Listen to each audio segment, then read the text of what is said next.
Buenos días. Bienvenidos y muchas gracias por su presencia. Y permítanme que dé también la bienvenida y las gracias a la familia Unamuno, que como en otras ocasiones siempre nos acompaña. La Universidad de Salamanca celebra una vez más este acto en recuerdo a Miguel de Unamuno y a lo sucedido en este mismo espacio el 12 de octubre de 1936. Como todos saben, la mañana de esa fecha, Miguel de Unamuno tuvo que presidir, forzado, el acto literario del Día de la Raza y acudió al Paraninfo, a este Paraninfo, con el propósito firme de no hablar y, por lo tanto, sin discurso alguno redactado. Traía únicamente en el bolsillo, eso sí, la carta que Enriqueta Carbonell, mujer del pastor protestante Atilano Coco, preso por masón en la cárcel, le acababa de escribir, interesándose por la suerte de su esposo, al que no se le permitía acceder. Miguel de Unamuno no pensaba hablar, pero tomó la palabra, y lo hizo improvisando un breve discurso con los apuntes que fue escribiendo de manera apresurada y suponemos que crispada en la citada carta, y que por suerte hoy conservamos en el gran e importante archivo que forma parte esencial, como seguro saben, de la Casa Museo Unamuno.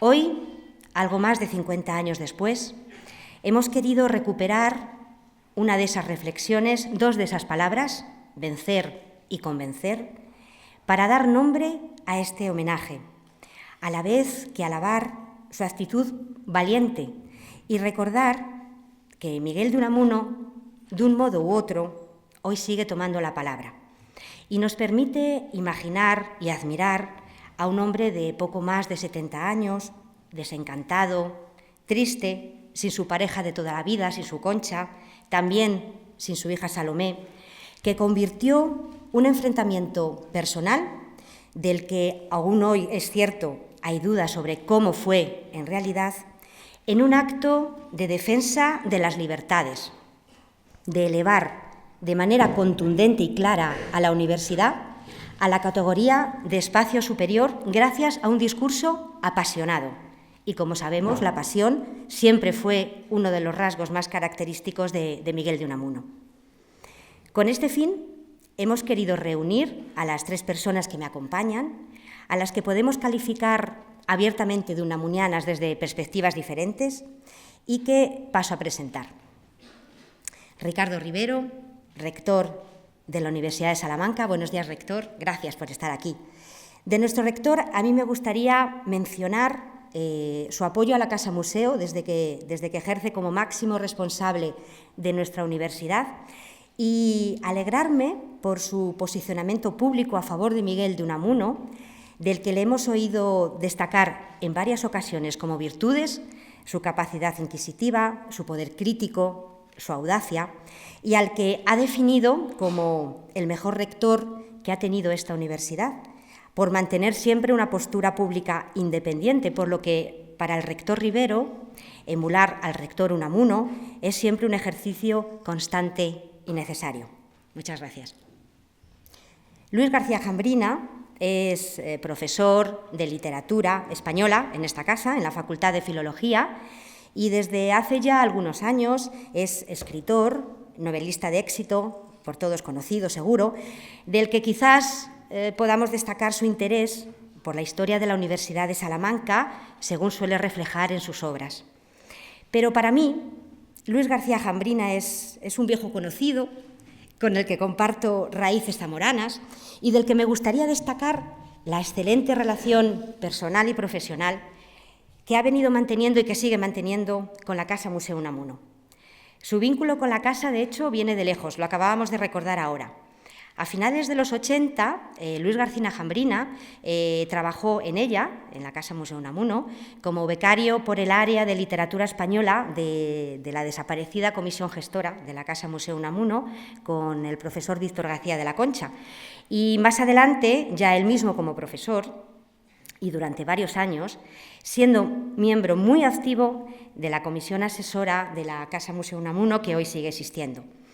Es una persona muy cercana, en fin, que siempre ha colaborado con nosotros en todo lo que le hemos demandado y que hoy nos va a acercar una vez más a Miguel de Unamuno con su intervención Yo sé quién soy, Unamuno como personaje literario. Por ello, gracias también a ti, Luis. Y finalmente, hoy recibimos de nuevo a Juanjo Cardenal. Creo que unos 4 años después de emocionar a un paraninfo abarrotado en un recital inolvidable organizado por la Oficina del Octavo Centenario, por el profesor Julio Cordero. Muchos de ustedes me han comentado a la entrada que creen no conocer su rostro y puede ser así, ya que es visible en contadas ocasiones, pero todos van a reconocer sin duda ahora mismo su voz, que nos acompaña desde hace algo más de 20 años en el programa Saber y Ganar de la 2 de Radio Televisión Española. Y de este veterano concurso cultural, pues a mí me gustaría decir que en este año singular, como es el 2018 de nuestro octavo centenario, ha dedicado una semana a un programa especial en los que buena parte de las preguntas que se les hace a los concursantes han versado sobre aspectos de nuestra universidad, lo que creo que es obligado a agradecer públicamente aquí, hoy, en su persona. Y en un plano más personal, y ya termino, me gustaría dar las gracias a Juanjo Cardenal por haber dicho sí de manera entusiasta a estar hoy aquí, y de paso a nuestro compañero Jero Hernández, que no sé muy bien dónde está, por sus gestiones con Juanjo, con el que, como saben, les une un gran afecto de amistad. A través de Juanjo Cardenal lo vamos a comprobar ahora mismo. Será Miguel de Unamuno el que tome la palabra, y serán sus palabras, las de Unamuno, las que inicien esta jornada, y con ellas les dejo. Muchas gracias.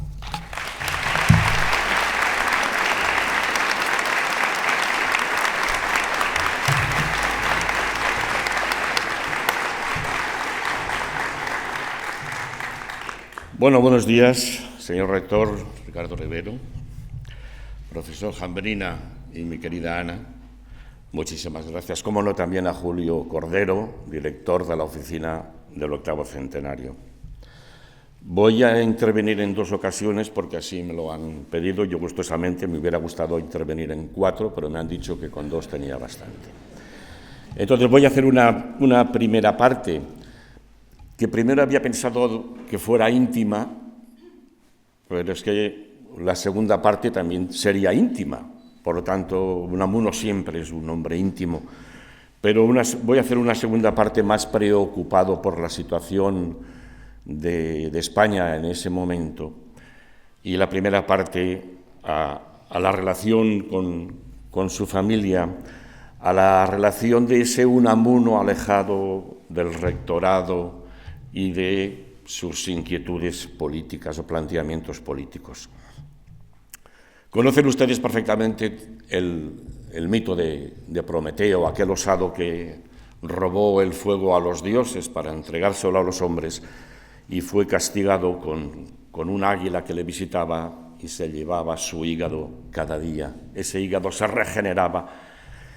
Y entonces Unamuno ha utilizado esta figura para expresar el dolor, la tortura, el tormento que le provocaba el pensamiento que le escribía con P mayúscula.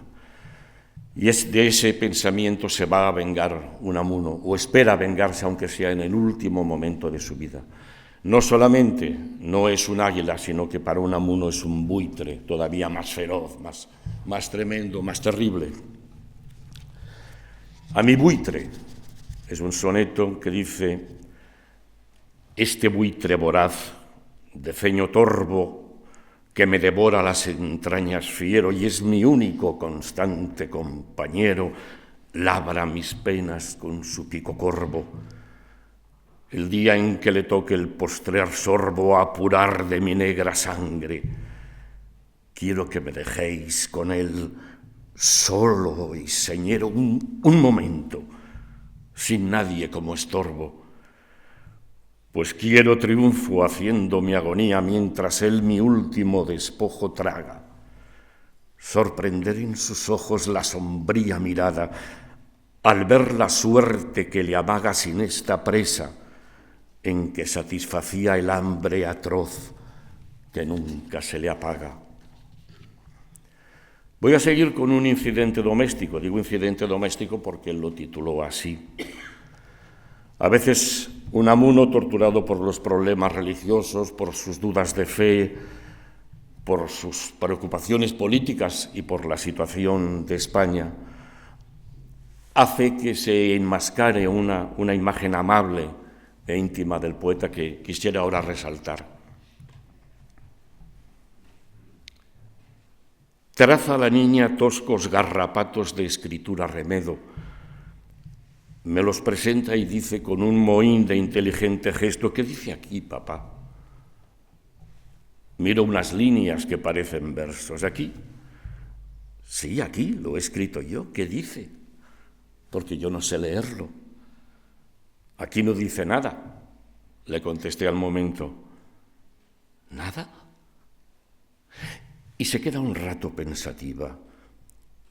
O a mí me lo parece, por supuesto. Pues está en los demás o está en nosotros eso que damos en llamar talento. Luego, reflexionando, me decía: ¿hice bien revelándole el secreto?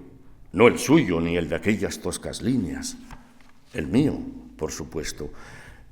Sé yo si alguna musa misteriosa, un subterráneo genio, un espíritu errante que a la espera está para encarnar de humano cuerpo, no le dictó esas líneas de enigmáticos versos.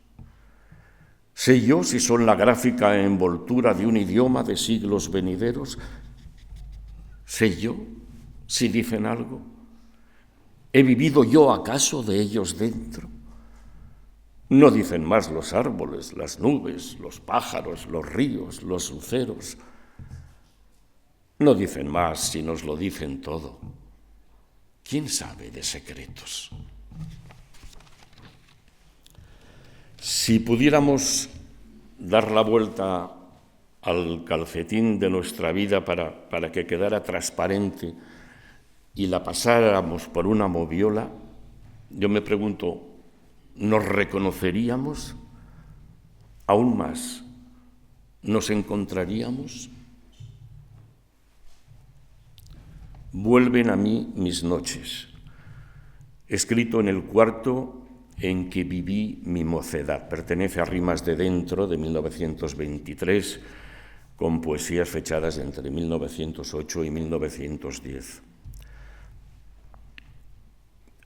Vuelven a mí mis noches, noches vacías, rumores de la calle, las pisadas tardías, rodar de coches, conversaciones rotas y desgranadas notas de un pobre piano viejo y lejano. Hundióse así el tesoro de mis noches, en esta misma alcoba. Aquí dormí, soñé, fingí esperanzas y a recordarlas me revuelvo en vano. No logro asir aquel que fui, soy otro. Pienso, sí, que era yo, mas no lo siento, es solo pensamiento. No es nada. La realidad presente me las roba. Los días que se fueron, ¿dónde han ido? De aquel que fui, ¿qué ha sido? Muriendo sumergióse aquel que fuera.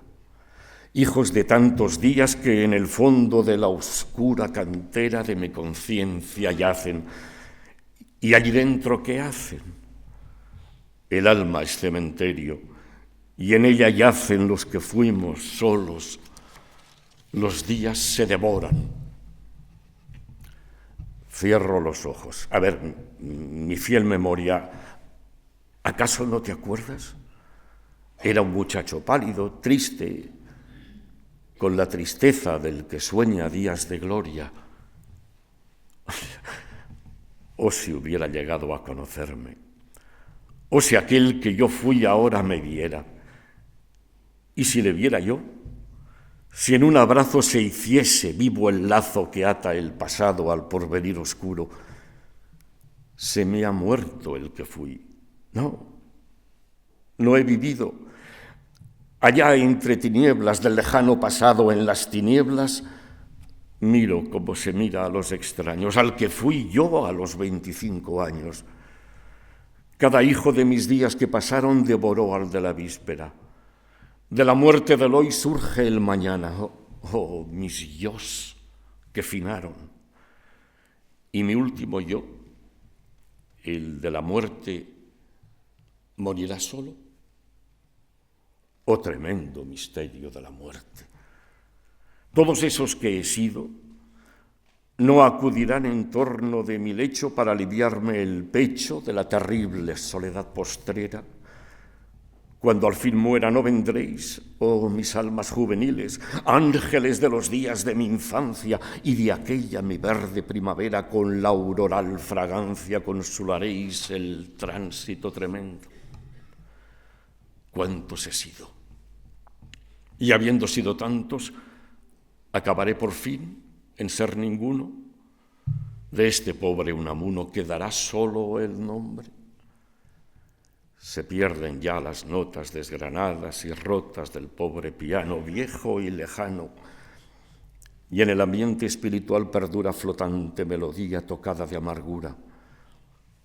Oh música del alma, celeste sinfonía de lo que fue, lo que es, lo que será, misterio torturador, eterno, oh silencio infinito.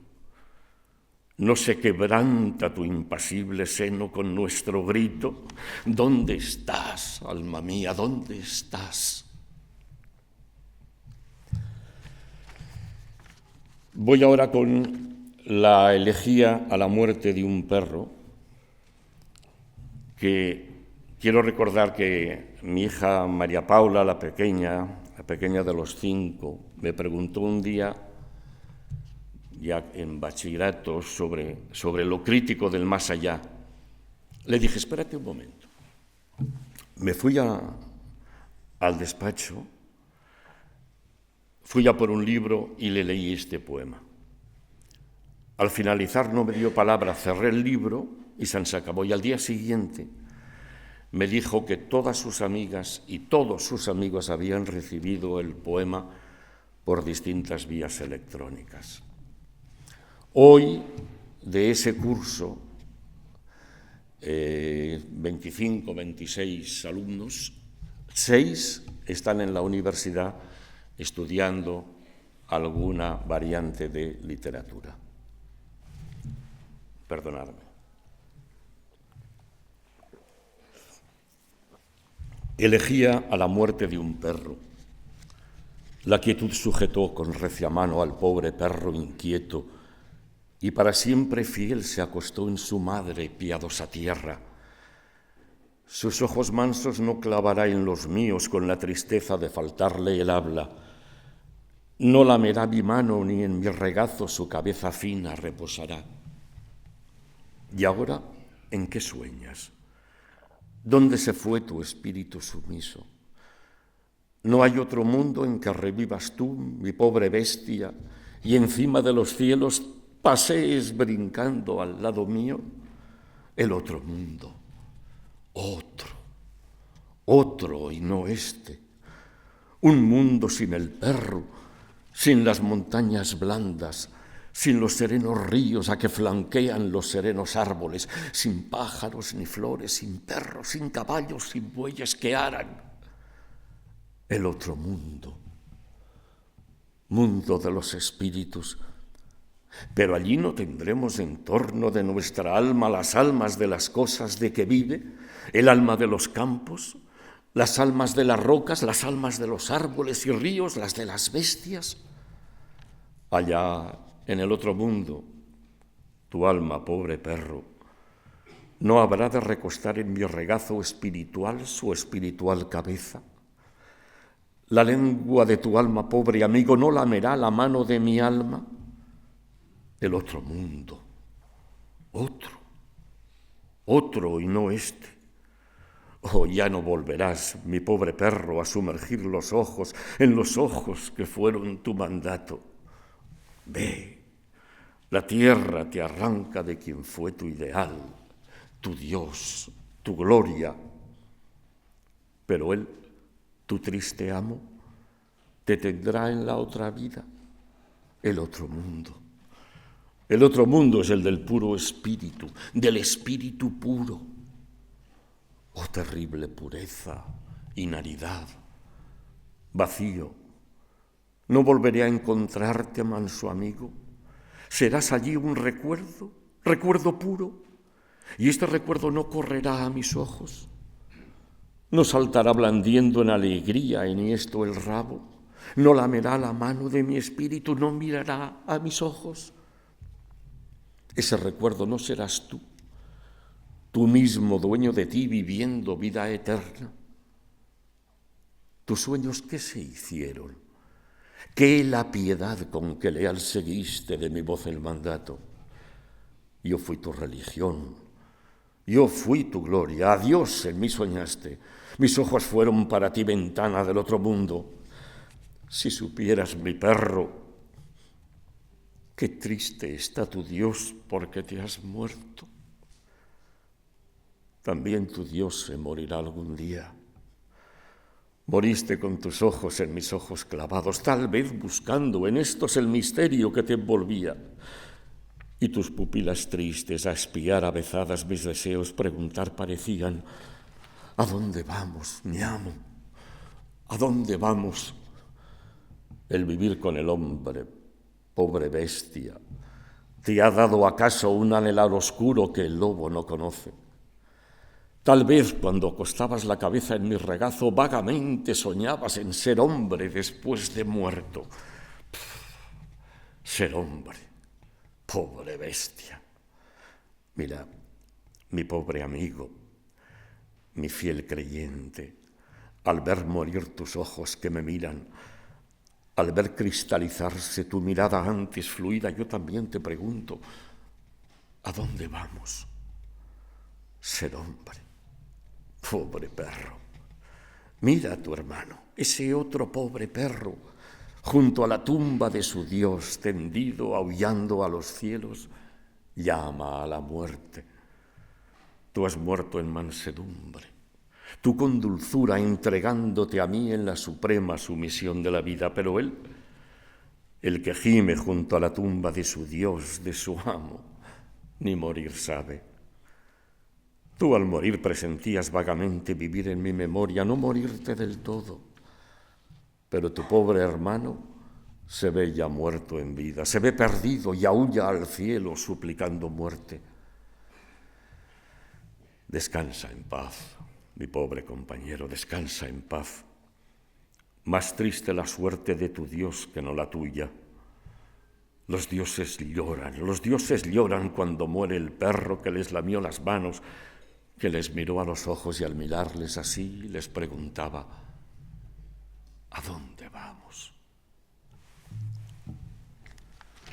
Bueno, y para terminar este bloque, hago también una pequeña introducción.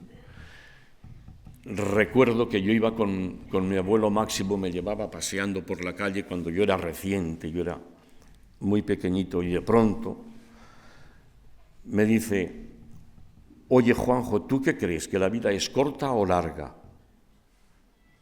Yo le contesté así, levantando los hombros, diciendo: no sé. Él no dijo nada. Seguro que en aquel momento hubiera querido cambiar los roles, ser él el niño y yo el viejo. Esto lo entendí después. Y leyendo a Unamuno estoy convencido que en algún momento hubiera querido eso, volver a ser niño.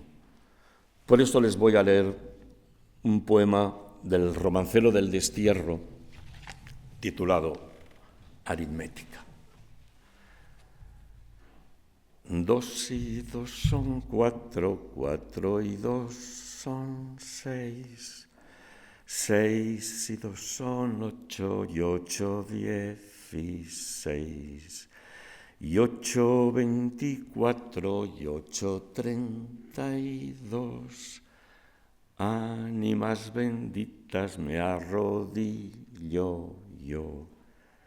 de una canción de rueda que siendo yo niño oí cantar a las niñas. 2 por 2 son 4, 2 por 3 son 6. ¡Ay, qué corta vida la que nos hacéis! 3 por 3 son 9, 2 por 5, 10. Volverá a la rueda la que fue niñez. 6 por 3, 18, 10 por 10 son 100. Dios, no dura nada nuestro pobre bien, infinito y cero, la fuente y el mar. Cantemos la tabla de multiplicar. Muchas gracias.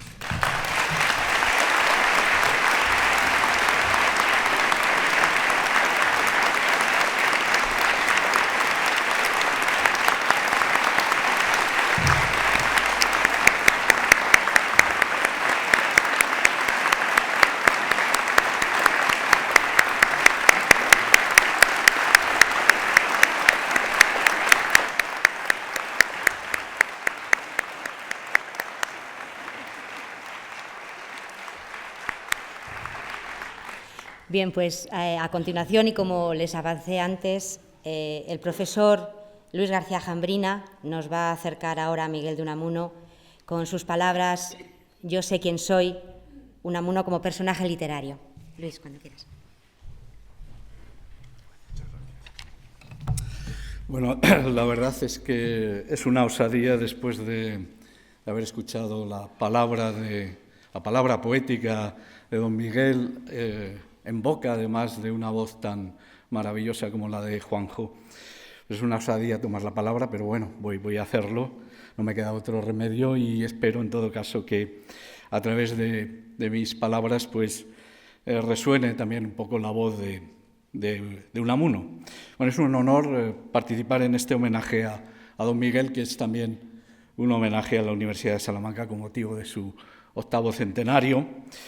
Y antes de nada, pues quisiera recordar que el título de mi conferencia, Yo sé quién soy, nos remite a una cita muy conocida del Quijote, que dice así: «Yo sé quién soy», respondió don Quijote, «y sé que puedo ser no solo los que he dicho, sino todos los 12 pares de Francia, y aún todos los 9 de la fama, pues a todas las hazañas que ellos todos juntos y cada uno por sí hicieron, se aventajarán las mías». Si hubiera que elegir una figura que encarnara el espíritu de la Universidad de Salamanca a lo largo de sus 8 siglos de historia, esta sería sin duda la de don Miguel de Unamuno. Unamuno y el estudio salmantino forman, de hecho, un binomio tan perfecto que mencionar a uno significa evocar inmediatamente al otro y viceversa. Y es que la vida y la obra del escritor de origen bilbaíno están muy vinculadas a nuestra universidad y a nuestra ciudad. He dicho la vida y la obra, pero lo cierto es que en el caso de Unamuno no resulta fácil separar la una de la otra, ya que en realidad son la misma cosa. En don Miguel ambos aspectos coinciden y se unifican de alguna manera. De ahí que se pueda hablar de una clara identidad, por muy ambigua y ficticia que ésta sea, entre su vida y su obra, su alma y su estilo, su personalidad y su escritura.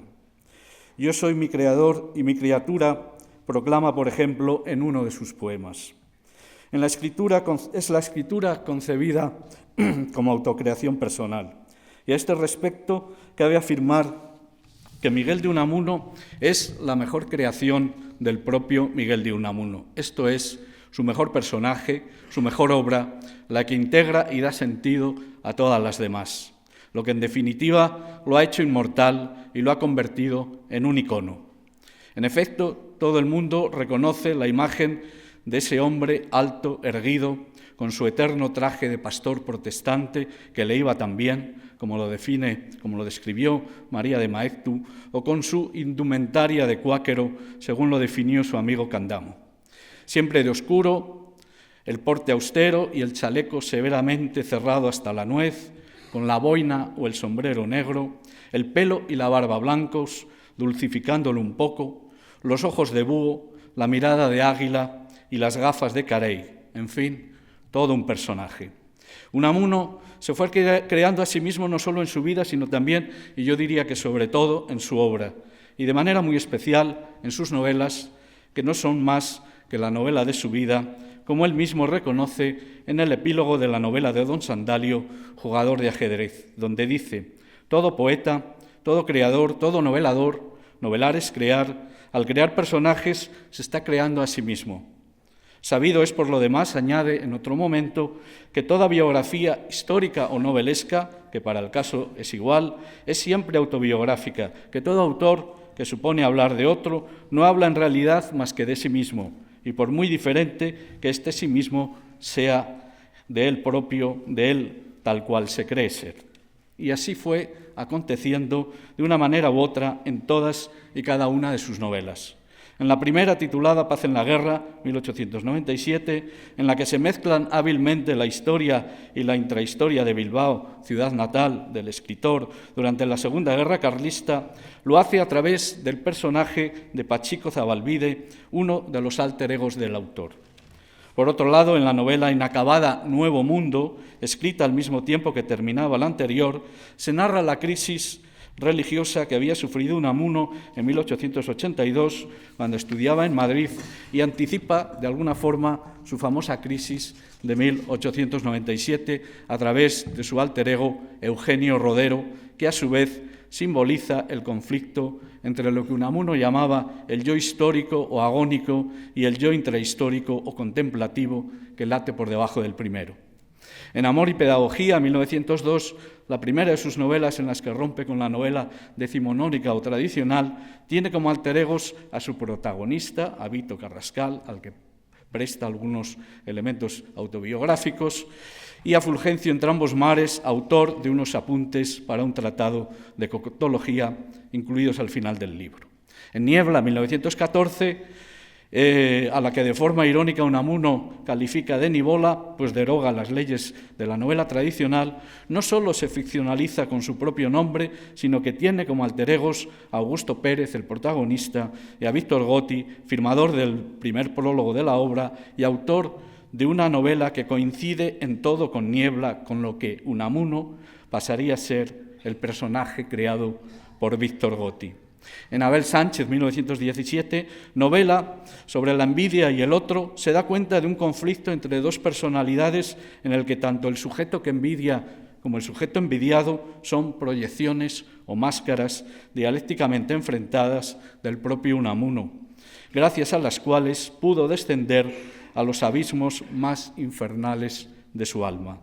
La novela Teresa, 1924, por su parte, se presenta como la edición póstuma de unos poemas atribuidos a un tal Rafael, al que el propio Unamuno se refiere en la presentación como uno de sus yos exfuturos, uno de esos yoes o personalidades que en un momento dado fueron posibles, pero que no llegaron a cuajar y realizarse. En Cómo se hace una novela, publicada en francés en 1926 y en versión muy ampliada y retraducida al español en 1927, nos encontramos con una novela dentro de otra novela y con Unamuno en el arte de escribir una novela y de convertirse a sí mismo en novela. De hecho, esta obra podría haberse titulado también Cómo se hace uno novela. Y así, cuando les cuento a mis lectores cómo se hace una novela, comenta el autor, o sea, cómo estoy haciendo la novela de mi vida, mi historia, los llevo a que se vayan haciendo su propia novela, la novela que es la vida de cada uno de ellos, y desgraciados si no tienen novela. Estamos, pues, ante la vida entendida como novela y el yo como algo que se va construyendo a través de los distintos personajes. Y ya no hablemos de la plena identificación de don Miguel de Unamuno con don Manuel Bueno, mártir, y con don Sandalio, jugador de ajedrez, dos de sus grandes personajes, la culminación de su obra novelesca o nivolesca. Sus criaturas literarias, vistas en su conjunto, no son más que fragmentos o facetas de ese yo múltiple, cambiante, difuso, heterogéneo y contradictorio de Unamuno. No la expresión de una identidad ya configurada, sino la creación de la misma a lo largo del tiempo. Y es que para Unamuno la identidad personal es algo que se va haciendo y deshaciendo en el proceso mismo de la escritura, a través de esas máscaras que son los personajes y de esas voces que en la novela hablan. Unamuno era filólogo y sabía muy bien que la personalidad es una máscara, o mejor dicho, un juego de máscaras, y como consecuencia la novela, tal como él la entendía, no es más que una galería de espejos enfrentados y empañados en los que éstas se reflejan. Así pues, lo que Unamuno hace en sus novelas no es narrarnos su vida en el sentido convencional del término, sino construirse una existencia, hacerse él mismo en la escritura y garantizarse de esa forma una eternidad. En efecto, a través de sus múltiples obras y personajes, se fue dotando de una identidad y, lo que es más importante, de una existencia perdurable más allá de la muerte física, ya que en su fuero interno él intuía que la única inmortalidad posible es existir en la palabra, hacerse literatura, convertirse en novela, en personaje literario, en definitiva. El problema más hondo de nuestra novela, señala Unamuno, es un problema de personalidad, de ser o no ser, y no de comer o no comer, de amar o de ser amado. Ser o no ser.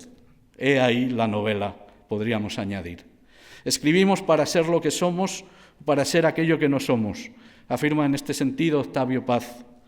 En uno y otro caso nos buscamos a nosotros mismos.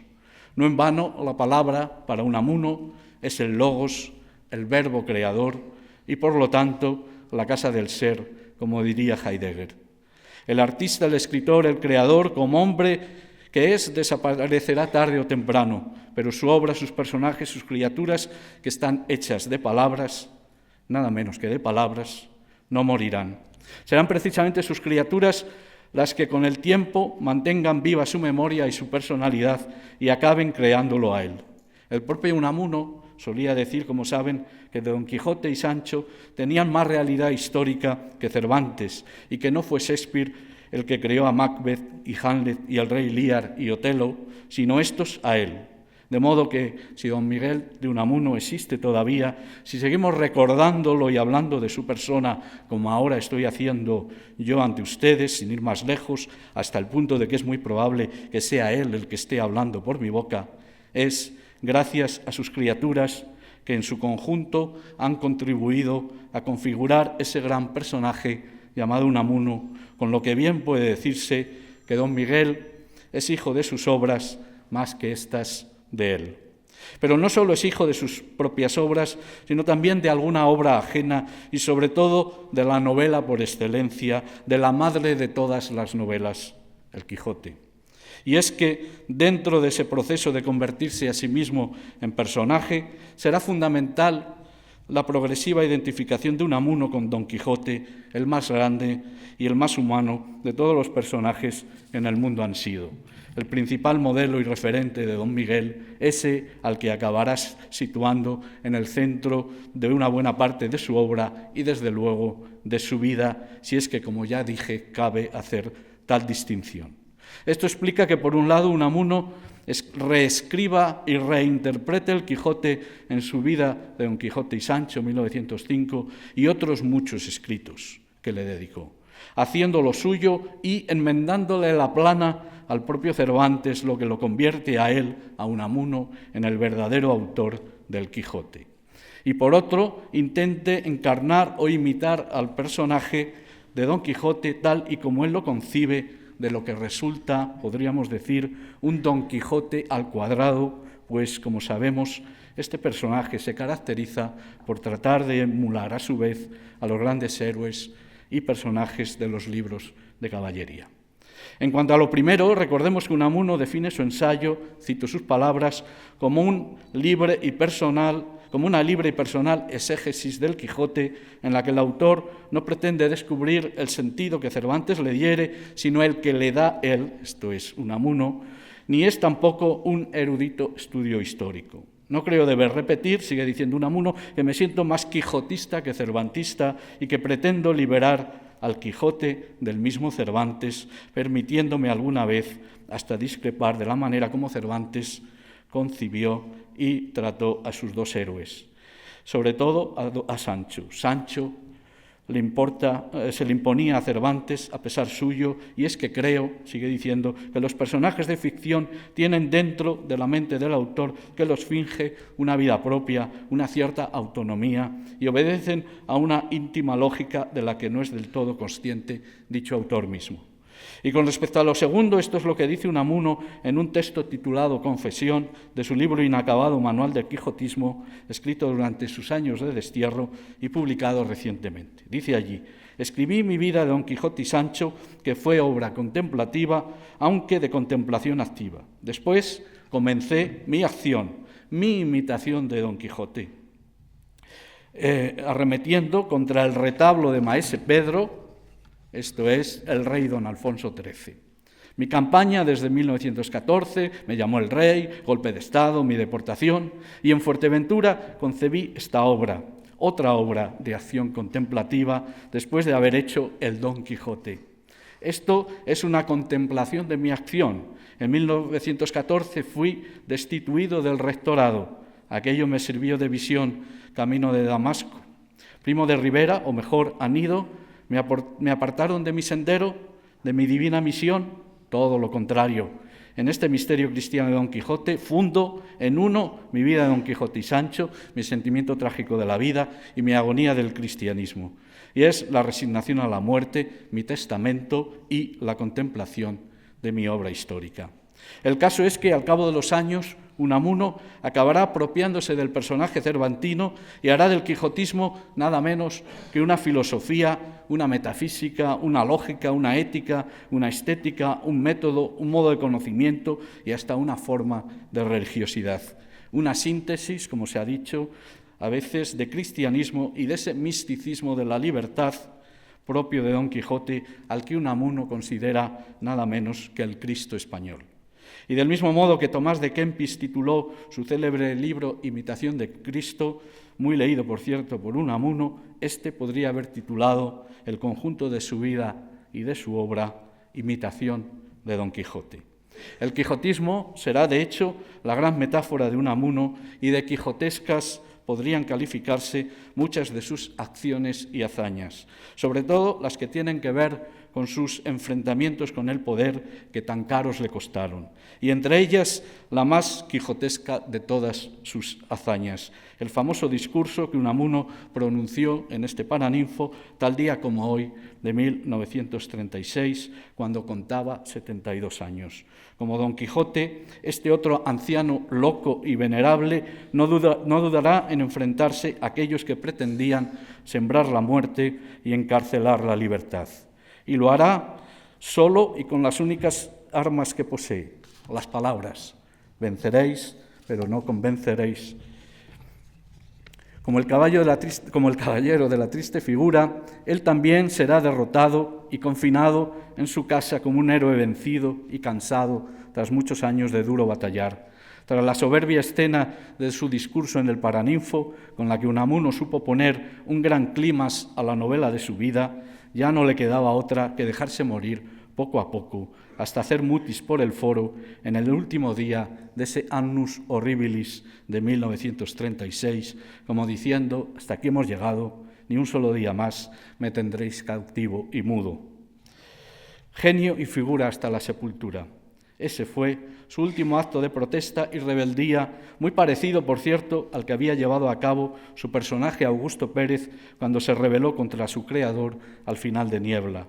Pero lo más estremecedor es que Unamuno concluyó su vida física, exactamente como había profetizado 40 años antes en su fallida novela Nuevo Mundo, esto es, solo y abandonado por todos, dejándose morir como su personaje Eugenio Rodero.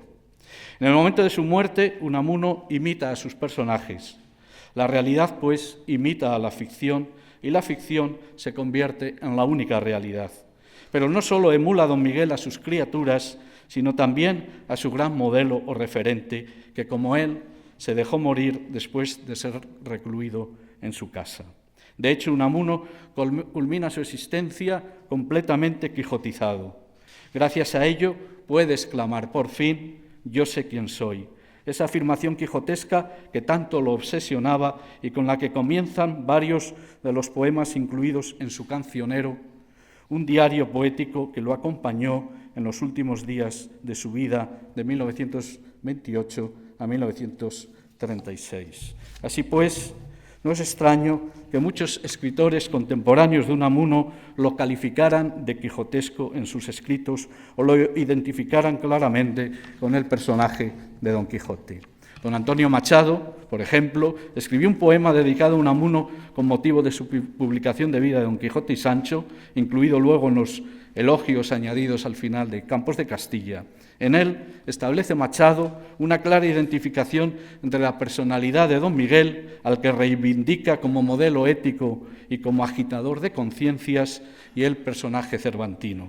Dice así el poema, la mitad del poema, dice: este don quijotesco, don Miguel de Unamuno, fuerte vasco, lleva el arnés grotesco y el irrisorio casco del buen manchego. Don Miguel camina, jinete de quimérica montura, metiendo espuela de oro a su locura, sin miedo de la lengua que malsina. A un pueblo de arrieros, lechuzos y tahúres y logreros, dicta lecciones de caballería, y el alma desalmada de su raza, que bajo el golpe de férrea maza aún duerme, puede que despierte un día. Juan Ramón Jiménez, por su parte, escribió un texto en prosa en el que establece un fuerte parentesco espiritual entre Unamuno, Don Quijote y Santa Teresa. Dice así: ¿qué cosas hubiera escrito Unamuno de Santa Teresa y qué cosas hubiera escrito Santa Teresa de Unamuno? Son los dos hermanos de nuestro Don Quijote, porque Santa Teresa fue, con todo, la mujer Quijote española, idealista y andariega de caminos como Unamuno. Pero si Unamuno se creó a sí mismo imitando a Don Quijote, después de su muerte son muchos los autores que han creado a algunos de sus personajes a imagen y semejanza de Unamuno.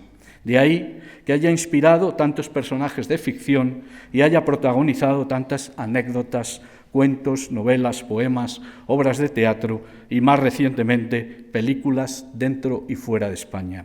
A él, a Unamuno, se le atribuyen, por otra parte, muchas citas que en realidad nunca escribió ni pronunció. El discurso en el Paraninfo, por ejemplo, pues está parcialmente inventado, se le atribuyen a Unamuno, a ese personaje que era Unamuno, palabras que probablemente él no pronunció, pero da igual. Es un personaje tan potente que para cada uno simboliza una cosa. Y es que, en contra de lo que sugiere su apellido, Unamuno no es uno ni unánime, sino muchos y enfrentados entre sí. Es inmenso, contiene multitudes, por eso se contradice tanto. Podríamos decir que es legión, si no fuera por las terribles connotaciones que arrastra esta palabra, especialmente para él. Unamuno, en fin, es mucho Unamuno y, como Don Quijote, resulta inabarcable, insondable, inagotable. No en vano estamos hablando de un personaje complejo, paradójico, activo y contemplativo, reflexivo e irracional, cambiante y cabezota, conflictivo, incómodo, desgarrado, torturado, austero, vitalista, histriónico, obsesivo, molesto, díscolo, exaltado, impredecible, incontrolable, insobornable y rabiosamente independiente. Un solitario, como él mismo se denominó tantas veces, a pesar de estar habitado por tantas voces. Pero sobre todo es un personaje heroico, esto es, alguien que llevó a cabo acciones valientes y ejemplares, se enfrentó al poder en sus más altas manifestaciones y tuvo que pagar un alto precio por ello, lo que sin duda lo convierte en un héroe trágico, que es la expresión que a mi juicio mejor define al propio Don Quijote. Viva pues Unamuno, que viva largo tiempo en la memoria de todos nosotros, al menos tanto como ha vivido y seguirá viviendo, en buena parte gracias a él, su casi milenaria universidad. Muchas gracias.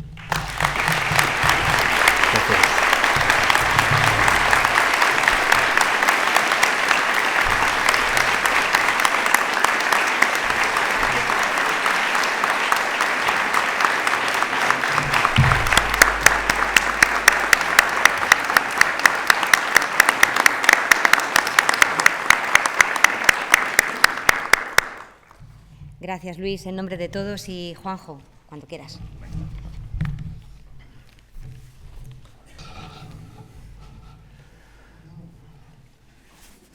Bueno, vamos con esta segunda parte. Voy a intentar humildemente beber de ese pensamiento buitre que le devoraba el hígado cada día. Lo que voy a leer ahora creo que es Unamuno en estado puro, con España presente. En horas de insomnio, son unos sonetos. Me voy de aquí, no quiero más oírme, de mi voz toda suéname a eco, y a falta así de confesor, si peco se me escapa el poder arrepentirme. No hallo fuera de mí en que me afirme nada de humano y me resulta hueco. Si esta cárcel por otra al fin no trueco, en mi vacío acabaré de hundirme. Oh triste soledad, la del engaño de creerse en humana compañía, moviéndose entre espejos, ermitaño. He ido muriendo hasta llegar al día en que, espejo de espejos, soyme extraño a mí mismo y descubro no vivía. Hecho teatro de mi propio vivo haciendo mi papel, rey del desierto. En torno mío yace todo yerto y yo yerto también su toque esquivo.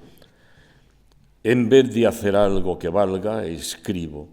Al afirmarlo todo no estoy cierto de cosa alguna y no descubro puerto en que dé tierra al corazón altivo. Me desentraño en lucha con el otro, el que me creen, del que me creo potro, y en esta lucha estriba mi comedia. Pasan los años sin traerme cura. Bien veo que es mi vida una locura que solo con la muerte se remedia. Dejar un grito, nada más que un grito, aquel del corazón cuando le quema metiéndosele el sol, pues no hay sistema que diga tanto. Dice el infinito del desengaño, dice cómo el hito cayó que nos marcaba la suprema jornada de ilusión, dice la extrema resignación a lo que estaba escrito. ¿Definiciones? Sí, buenas palabras, que aunque presumen ser abracadabras, no nos abren tesoro verdadero. No se cura la vida con razones, espacio, tiempo, lógica, sayones sin compasión de todo cuanto espero. Este tiene título, Un hijo de españoles. A un hijo de españoles arropamos hoy en tierra francesa. El inocente se apagó, feliz él, sin que su mente se abriese al mundo en que muriendo vamos. A la pobre cajita sendos ramos echamos de azucenas. El relente llora sobre su huesa y al presente de nuestra patria el pecho retornamos. Ante la vida cruel que le acechaba, mejor que se me muera, nos decía su pobre padre y con la voz temblaba. Era otoño y bruma el triste día y creí que enterramos, Dios callaba. Tu porvenir sin luz, España mía. España. A alzar su voz nadie se atreve. Va a arrastrarle la luz de la mentira. Tu amor presta a mi voz ardores de ida. Sacúdete mi espada, sacúdete mi España. No se mueve. España. España, blanca, fría, nieve, tenebrosos los ojos, mas no mira. Un espejo en la boca, no respira. ¿No oís el vuelo de su sombra leve? Aquí con tu cabeza en mi regazo, porque han de henchirte la pupila muerta, mis lágrimas de fuego y de rechazo, regar la mano que te cuelga yerta, mientras te abre la mía de un portazo. el bronce cruel de la visión desierta. Para terminar, al morir Unamuno dejó una serie de notas de un pretendido libro que hasta se remedó en el título, El resentimiento trágico de la vida. Yo lo he entendido como un aullido, como el último aullido ante un mundo que se desvanece junto a su propia vida, arrastrando consigo, lógicamente, todas sus creencias. He intentado darle forma, porque son unos textos, solo son palabras, apuntes, ideas. Yo he intentado conformarlo y espero que desde donde esté no me mande a su buitre. Los unos y los otros. Él no lo titula así, son solo textos. Los unos y los otros, pero sí que escribe los unos con H y los otros también con H. Entre los unos y los otros están descuartizando España. ¿Cómo empezó? La innata necesidad de crearse una conciencia de vencedores, temblor de tierra, temblor de pueblo, se le abren las entrañas. El pueblo español se entrega al suicidio, pero como le retiene el instinto animal de vivir y reproducirse, se entrega a estupidizarse, al opio o al alcohol. Morir matando. Temblor de pueblo, huracán, tornado, galerna, manga, tifón, tromba en un mar de tristeza. Reaparece el ángel exterminador buscando pábulo para el oído, a quien odiar. Un convencido de una causa que da su vida de mala gana y un mozo, 17 años, que va a uno o a otro frente. Los primeros, los unos, van a encontrar la muerte en sacrificios. Los segundos, los otros, no creen en ella. Antes pasarán sobre mi cadáver. No hay que abusar de los cadáveres. A los unos les sostiene la fe en la eternidad de una causa sobrenatural y a los otros les sostiene la no fe, el sentimiento materialista de la historia. Dos mitades, una queriendo creer y la otra desesperada de no creer. Íntima e intestina guerra, España contra sí misma.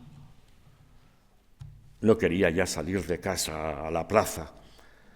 Ya no me parecían los hombres y mujeres como antes, personajes soñados, nivolescos, creaciones mías, sino de carne y sangre, sobre todo de sangre, que irrumpían en la eterna idealidad. Y los niños, y los niños. El mundo no era ya mi representación. No son unos españoles contra otros. No hay anti-España, sino toda España una contra sí misma. Suicidio colectivo. ¿Somos fieras? No. Las fieras no asesinan. No es una España contra otra, sino toda España contra sí misma. Y ahora tengo dos problemas: comprender, repensar mi propia obra y luego comprender, repensar España. ¿Qué es España? Contradicciones íntimas. Los unos y los otros exponen su vida y van a la muerte para poder matar. Los unos y los otros. Salgo a la plaza por no estar solo en casa y me entierro por no salir. Viva la muerte, lo que quiere decir muera la vida. Se enciende el odio y se apaga la compasión. Vencer no es convencer, conquistar no es convertir. Me insultan los rojos, me destituye Madrid, me restituye Burgos y luego me destituyen mis compañeros. Los motejados de intelectuales les estorban tanto a los unos como a los otros. Si no les fusilan los fascistas, les fusilarán los marxistas. ¿A quién se le ocurre ponerse de espectador entre dos bandas contendientes sin tomar partido ni por una ni por la otra? A ver, ¿a quién? ¿A quién? Nadie más peligroso que el testigo imparcial. Pobre bueno, es igual. Y pobre Benito, pobre Arturo Marín, pobre Prieto, pobre Teniente Castillo, pobre Fernanda, pobre... ¿Acaso aquel otro no era buena persona, sino díscolo, envidioso? Pero ¿quiénes somos buenas personas? ¿Quién es bueno? Pensando los mismos pensamientos 40 años bajo el peso de este huracán. Resolverme enseguida. Contra el rey, luego contra Primo, luego entrar en la República y contra esta cuando se desvió y ponerme al lado del ejército, luego, yo no he cambiado. Han cambiado ellos, los unos y los otros. ¿Para qué escribo esto? Para remedio. No para conocimiento del mal, para remedio. Si uno se muere, saber de qué se muere. Muchas gracias.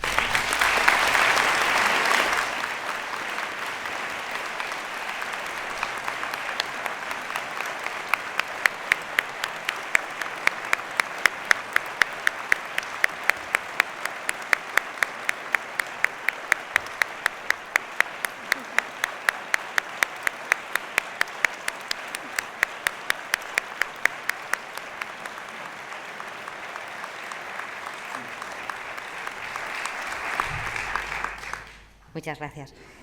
A continuación, el profesor Ricardo Rivero, nuestro rector de la Universidad de Salamanca, toma la palabra. Gracias.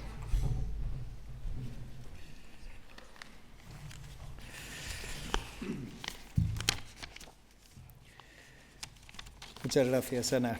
Buenos días.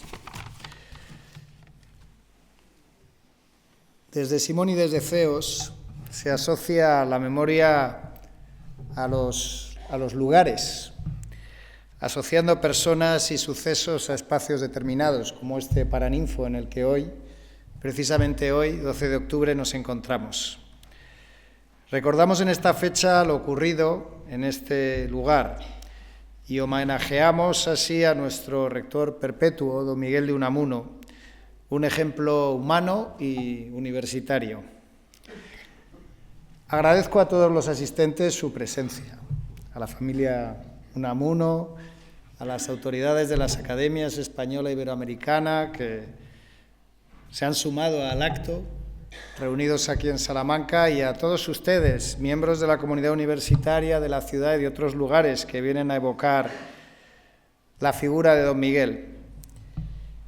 Cada persona presente, cada uno de ustedes, podría haber optado por otra alternativa. Hoy hay muchas en Salamanca y en otras ciudades, ¿no? Tantas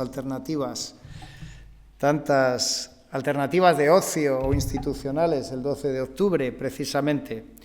Pero todos ustedes han decidido estar aquí y ahora. Y nuestras decisiones personales, como las de don Miguel, son las que al final nos describen. También expreso mi gratitud a quienes protagonizan con sus intervenciones la celebración.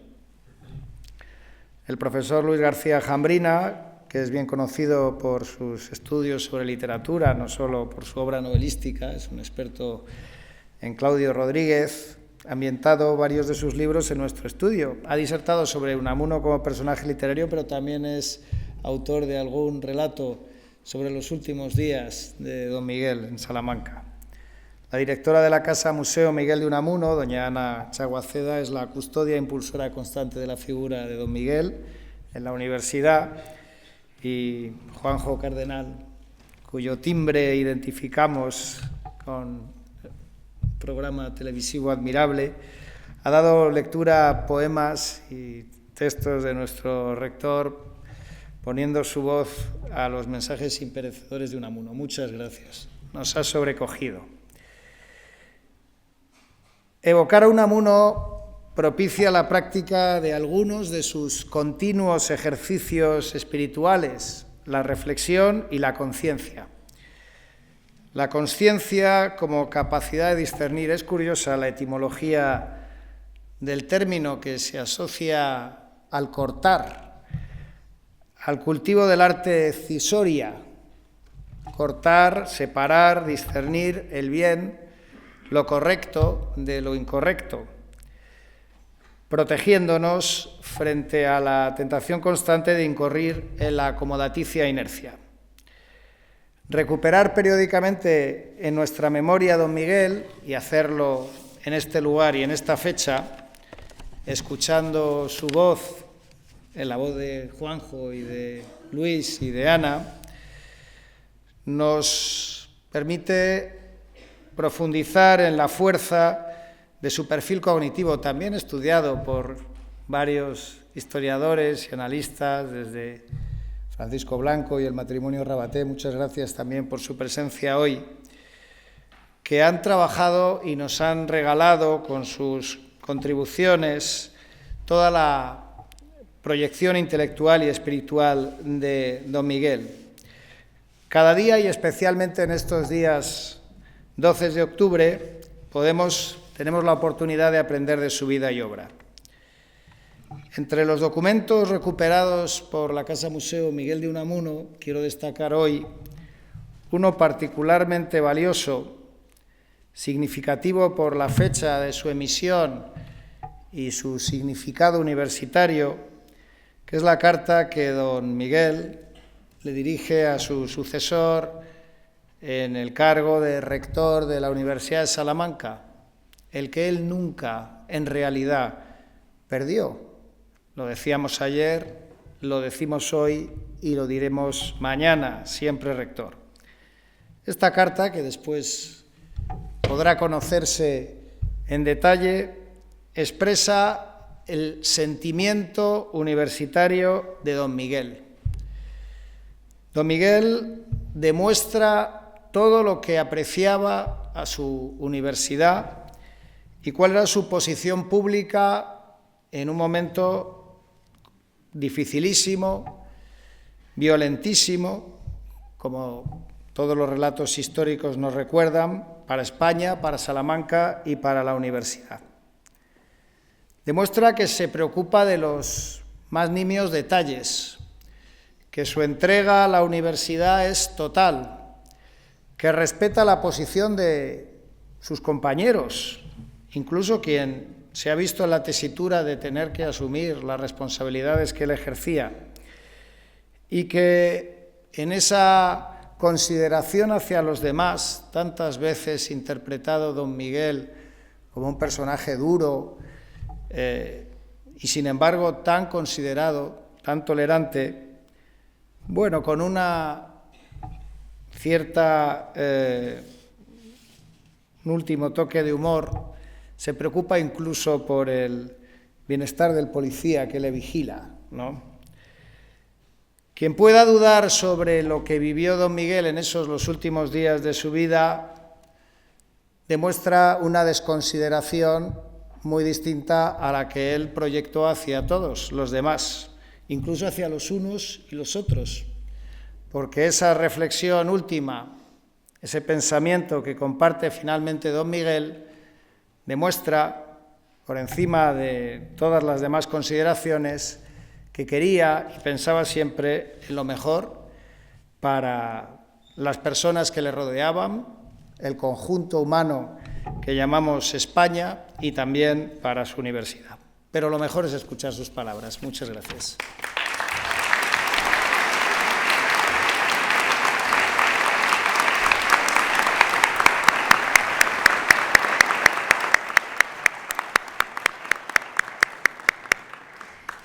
Pues efectivamente, como acaba de decir nuestro rector, el acto está acabando y lo vamos a cerrar con las últimas palabras, con la última intervención de Juanjo Cardenal. Cuando quieras.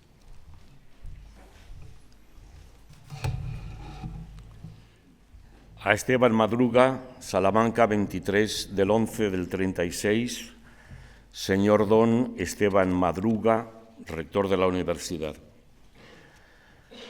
Ahí te envío, mi muy querido amigo, por mano de mi hija Felisa, las llaves del departamento de la antigua casa rectoral, en que se guarda la librería que fue mía y hoy es de la universidad, pues que a ella, a que tanto debía, se la cedí.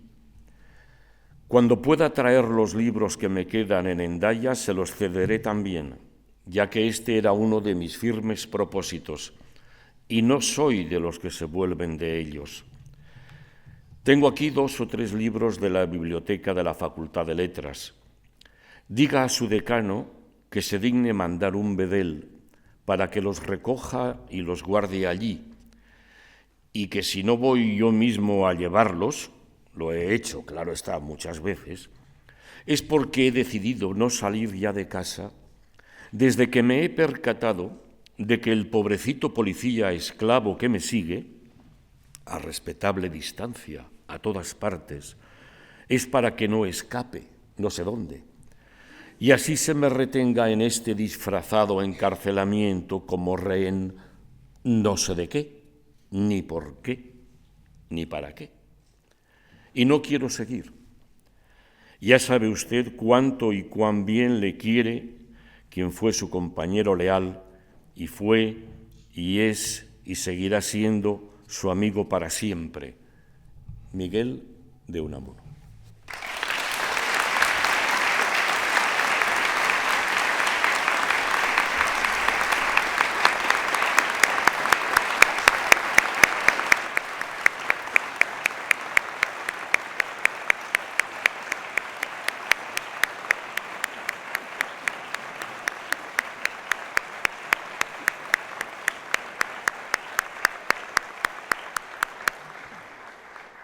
Bien, pues ahora sí que hemos llegado al final de este acto.